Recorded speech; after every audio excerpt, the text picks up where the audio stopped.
Boot camp mornings were brutal sweat, dirt, and barked orders cutting through the air. But the real sting came when the recruits laughed at one man. A single dad with rough hands and tired eyes, mocked for being too soft to last here. They had no idea that when he peeled off his shirt, the tattoo inked across his shoulder would leave even the female commander frozen mid-step, because it wasn't just any tattoo. It carried a story of sacrifice, loyalty, and a kindness that couldn't be mocked. Before we dive in, drop a comment with where you're watching from. And don't forget to hit subscribe for more videos like this. Let's begin. The sun beat down hard on Fort Branson's training ground, where recruits grunted through push-ups in the dirt.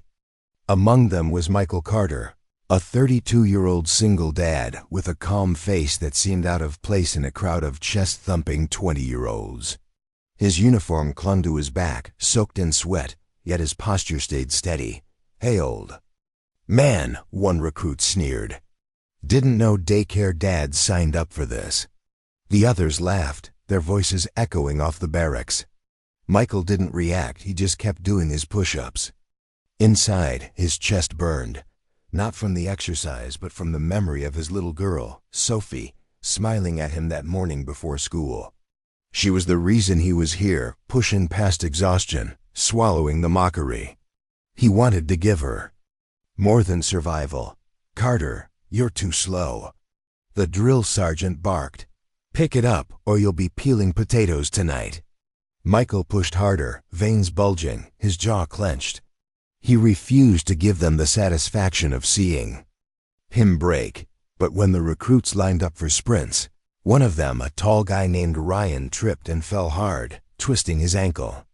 The same group that mocked Michael stepped back, smirking, unwilling to help. Without a word, Michael bent down, grabbed Ryan's arm, and hoisted him up. Ryan winced. "Why the hell are you helping me?" Michael's voice was low but firm. "Because one day you'll need someone to carry you. Don't forget that." The air shifted. For the first time, the other recruits went silent. From across the yard, Commander Olivia Brooks, a decorated 35-year-old officer with sharp eyes and a reputation for breaking egos, noticed. She'd seen recruits fight, argue, and quit. But rarely did she see one mocked man stop everything to help the same people who tore him down. Still, her expression stayed cold. "Back in line, Carter," she barked. "This isn't charity work." Michael nodded and returned to his place, but something flickered in her eyes. She'd recognized something in him, discipline that couldn't be faked. That evening, as the men showered and joked about Michael, he sat quietly at his bunk, sketching a small picture for Sophia Sunflower, her favorite. His body ached, his pride had been bruised, but his heart stayed focused on the reason he endured. What he didn't know was that his tattoo, hidden beneath his shirt, would soon silence every insult and force Commander Brooks to confront a past she thought she'd buried. The next morning, the recruits lined up before dawn, breath hanging in the cold air. Boots pounded against gravel as the sergeants barked orders. Sweat and adrenaline mixed into the fog of exhaustion. For most, it was survival. For Michael Carter, it was survival with purpose. Every stride, every push-up, every mile was for Sophie. Today's endurance drill is where we separate the men from the boys. Commander Olivia Brooks' voice thundered across the field. She wore her cap low, her eyes sharp and calculating. The recruits stiffened. No one wanted to be on her radar. The order was clear: a 4-mile run through mud, obstacles, and icy water pits. The kind of drill designed to break the weak. From the start, the mockery returned. Ryan, his ankle taped from yesterday, limped beside Michael. "You don't have to stick with me," Ryan muttered, guilt laced in his tone. "I know they'll laugh at you again if you do." Michael glanced at him. "Let them laugh. Just keep moving." By the first mile, the laughter came. "Look at Dad babysitting his new buddy," one of the recruits called out. "Maybe he'll sing you a lullaby at the finish line." Michael ignored it, his jaw tight. But when Ryan stumbled into the mud and nearly fell face first into the pit, Michael caught him by the arm again. With one arm supporting Ryan, Michael used the other to claw his way through the freezing sludge. "Move it, Carter." "Sergeant." Daniel screamed. "You'll never make it dragging dead weight." Michael pushed forward, teeth chattering, his body screaming for rest. He thought of Sophie's little voice on the phone the night before. "Daddy, promise you'll come home. Strong, promise me you won't give up." That promise burned hotter than any insult docked by mile 3. His shirt clung to him, ripped from the barbed wire crawl. The recruits slowed, gasping. Michael, still holding Ryan upright, staggered into the final stretch. And that's when it happened. His torn shirt slipped off one shoulder, exposing the ink that sprawled across his upper arm and back. A black-inked eagle carrying a wounded soldier in its talons, with a date etched underneath. The tattoo wasn't fresh, it was faded, marked by scars that told their own story. Commander Brooks' steps faltered. Her whistle dropped from her lips. Her voice, usually cold as steel, cracked for the first time. "That tattoo," she muttered under her breath. She knew it. She'd seen it before. Her memory shot back 6 years to a battlefield overseas. She'd been pinned down, blood seeping from her shoulder, surrounded by chaos. A soldier had carried her out under fire, refusing to let her die in the dirt. She never knew his name. All she remembered was the eagle tattoo across his shoulder, as he shielded her with his own body. And now, here it was again, on a single dad being mocked in front of her. "Carter!" She barked suddenly, her voice trembling more than commanding. "Stop!" The recruits froze, confused. Michael turned, his chest heaving, mud dripping down his face. "Yes, ma'am?" Her eyes locked on his shoulder. "Where did you get that tattoo?" Michael stiffened. "I don't talk about it." The recruits exchanged bewildered glances. "What's so special about a stupid tattoo?" One of them muttered, but Olivia's tone sharpened. "Answer me, Carter." His gaze hardened. He wanted to stay silent, but the weight in her voice pulled something out of him. "It's a memorial," he said finally, "for the men who didn't come back." Her throat tightened. She knew what that meant. She'd been one of the ones who did come back because of him. The recruits started whispering, the laughter gone. Respect replaced mockery, though none of them yet knew the full truth. The drill ended with silence instead of jeers. Back at the barracks, the men kept their distance from Michael, their earlier insults curdling into unease. Even Ryan, now sitting on his bunk with his ankle wrapped, looked at him differently. But Commander Brooks wasn't done. That evening, as Michael sketched another sunflower for Sophie, Olivia entered the barracks. The room snapped to attention, but she waved them off. Her eyes went straight to him. "Carter, outside, now." The recruits exchanged wide-eyed looks as Michael followed her into the crisp night air. The stars above felt heavy with secrets. "You were there, weren't you?" she demanded quietly. "Kandahar, 6 years ago." Michael's chest tightened. He hadn't spoken about that day in years. "I don't talk about it," he repeated. Olivia's voice cracked. "You carried me out. I never saw your face, but I saw that tattoo. I owe you my life." Michael's jaw clenched. "Ma'am, with all due respect, you don't owe me anything. I lost brothers that day. That's all I remember." For the first time, the ironclad commander's eyes softened. She looked at him not as a recruit, but as a man who had once been her shield. "You're not here because you're weak," she whispered. "You're here because you've carried more than any of them ever will. Don't ever let them mock you." Again, Michael stood silent, emotion storming behind his calm expression. All he thought of was Sophie and how she deserved to know her father wasn't just a man mocked in the mud, but someone who had once carried others through fire. As they stood in silence, Olivia added one final line. "Tomorrow, I'm going to make sure they see who you really are."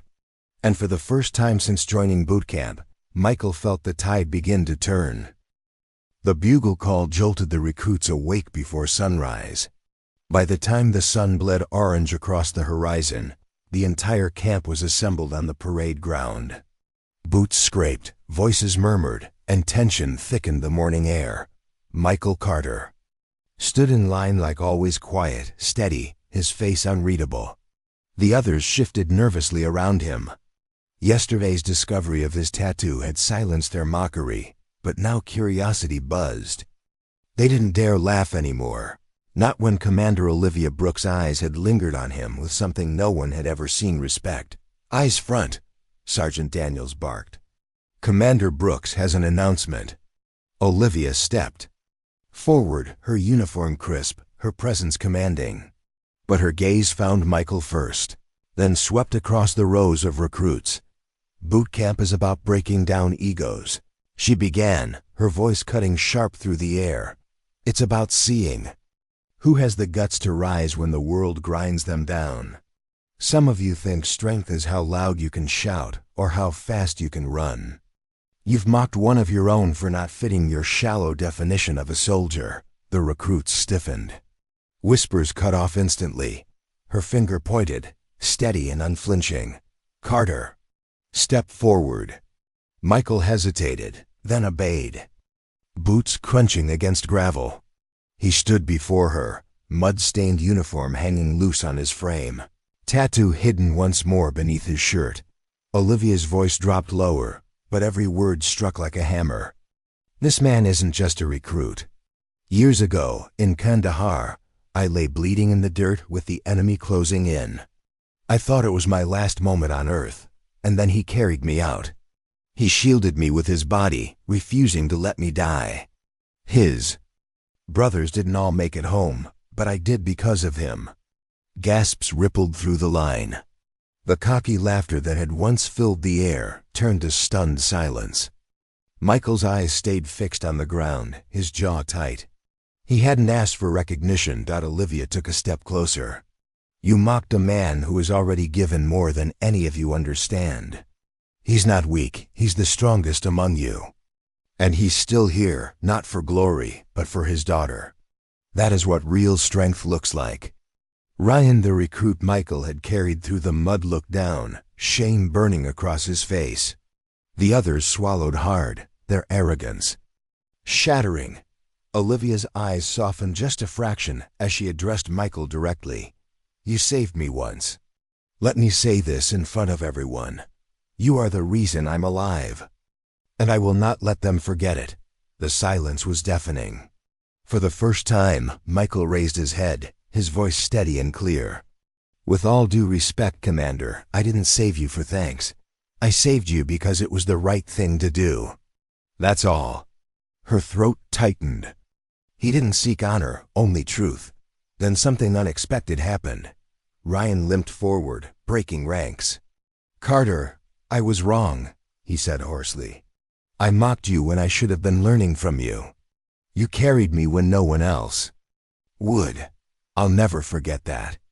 The others followed, one by one, voices murmuring apologies, nods of respect replacing smirks. For the first time, Michael wasn't standing alone. Later that evening, as the sun dipped behind the barracks, Michael sat on the steps, sketching again. This time it wasn't just a sunflower. He drew Sophie standing tall, holding his hand. Both of them beneath a rising eagle. Commander Brooks approached quietly. "She must be proud," she said softly. Michael smiled faintly. "She doesn't know the details. Just that her dad's trying to be better." Olivia hesitated, then reached into her pocket. She pulled out a small patch, an eagle insignia, worn but preserved. "This was from that day," she admitted. "I kept it as a reminder. But it belongs with you." Michael took it, his fingers trembling slightly. For the first time in years, his eyes stung, not from shame, not from exhaustion, but from recognition. "Thank you, ma'am," he said quietly. She shook her head. "No, Carter, thank you." The weeks that followed changed everything. No longer mocked, Michael became the quiet anchor of the unit, the one others turned to when drills broke them, when fear set in. His kindness, once ridiculed, became the very strength that kept them moving. And when graduation day came, Sophie sat in the stands, her little hands clapping wildly as her father marched across the field.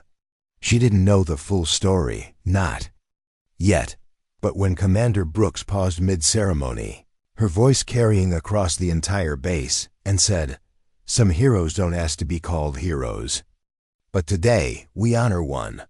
Sophie's eyes widened, pride radiating across her face. Michael Carter stood taller than he ever had, not because of recognition, but because his daughter finally saw him the way he always hoped she would, not as a man mocked in mud, but as a father who carried more than his share and never stopped giving. And in that moment, he knew this was only the beginning.